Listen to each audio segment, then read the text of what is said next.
Avui estem al Forn de Pa Figuera, de Badalona, on elaboren pa de pagès català de forma artesanal, amb el sabor d'abans i que a l'actualitat continuen donant-li el valor que realment té com a un producte de qualitat. Avui volem conèixer amb vosaltres el secret del pa ben fet, el resultat de tota una vida dedicada a l'ofici de forner. Acompanyeu-nos per descobrir el seu obrador.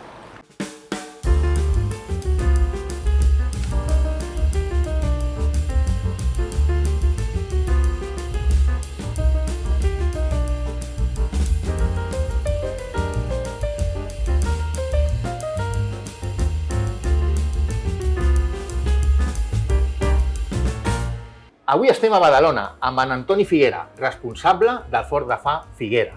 Estem al seu obrador perquè ens expliqui tota la història, tota la seva evolució com a forner tradicional. Primer de tot, moltíssimes gràcies per obrir-nos les portes de casa teva, Antoni.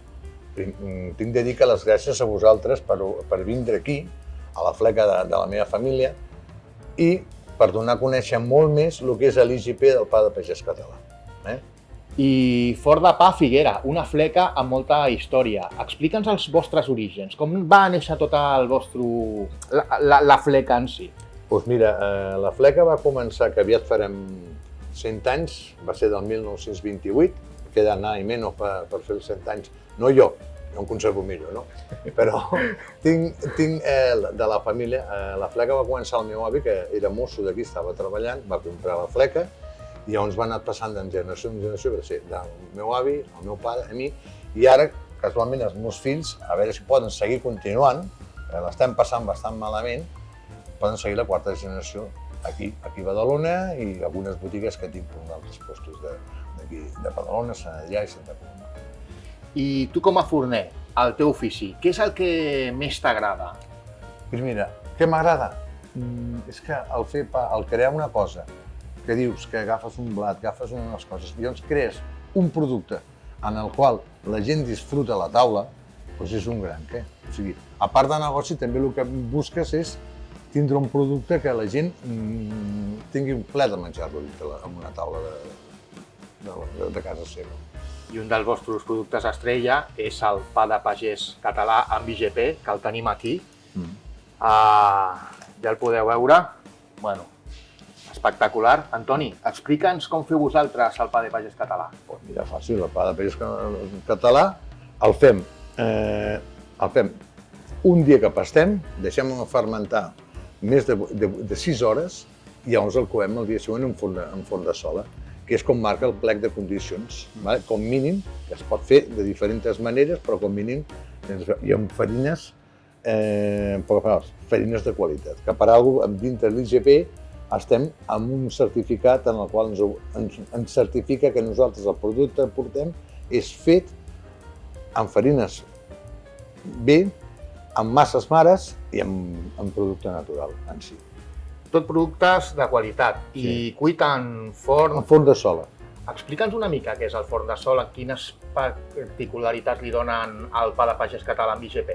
A veure, si vas a mirar, el forn de sola és el que han tingut gairebé tothom, que en tenim un, han canviat els forns de sola, però és el que cou, que està sobre una terrissa de pedra, que escalfa de sota i cap a dalt. No és dels d'aire, que és una altra història, que aquí no pots fer pa de pagès de l'IGP del pagès català.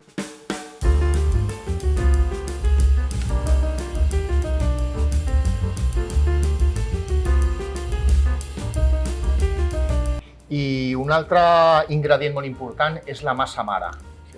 Explica'ns la massa mare, temps de fermentació... A veure, la massa mare és en poques paraules. És el que hem fet tradicionalment tots els forners tradicionals.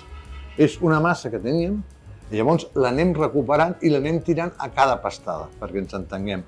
I llavors tires una proporció per poder fer el pa, perquè no tiris tant d'additius o no tiris additius i es fermenti i se'n tingui molt més gust que el que té. I pel que fa a la conservació també, corregeix-me si m'equivoco, però serviu el pa amb aquestes bosses del pa de pagès català. Sí, perquè llavors la bossa aquesta, si vas a mirar, és com si els segells. Segells és el que posem perquè cada pa va numerat amb un número de certificació. I cada pa que venem porta un número d'identificació. Per això la bossa que identifica que aquella fleca té un pa de l'IGP del pa de pagès català. És la traçabilitat que a vegades ens heu explicat, veritat? Sí, la traçabilitat, però això és una forma de que sigui més visible amb el client o qui sigui que vegi que hi ha una bossa, que és el que identifica. Amb el teu permís, guardem aquest pa de pagès. Aquest és el de quilo, veritat? Sí, 850 en pasta. Un quilo en pasta, 850-900. Cuit. Molt bé, Antoni. Hem parlat de la vostra història, però l'ofici del forner, què ha canviat al llarg de la història? Quins processos heu actualitzat amb el dia d'avui? Què heu millorat? Què hem millorat? A veure, és un ofici en el qual tens d'estimar-te'l, perquè és un ofici una mica que tens d'estar molt a sobre. Han canviat moltes coses en el sentit que hem jugat amb la tecnologia en freds, en càmeres de fermentació, que puguis treballar començant més tard i coses així. Però clar, tot això, aquesta tecnologia, el que hem aprofitat i ha anat a que el producte sigui molt més bo i de molt més alta qualitat. Doncs avui hem estat amb Antoni Figuera, el seu obrador, aquí a Badalona. Moltíssimes gràcies per obrir-nos les vostres portes. La veritat que felicitats per aquest pa de pagès català. I si et sembla bé, anem a fer unes llesques? Vale, d'acord. Bueno, vinga, amb pa amb tomàquet. Vale. Posem una mica de pernil també. També. Posem una mica de pernil també. Moltes gràcies, Antoni. I gràcies per vindre a veure.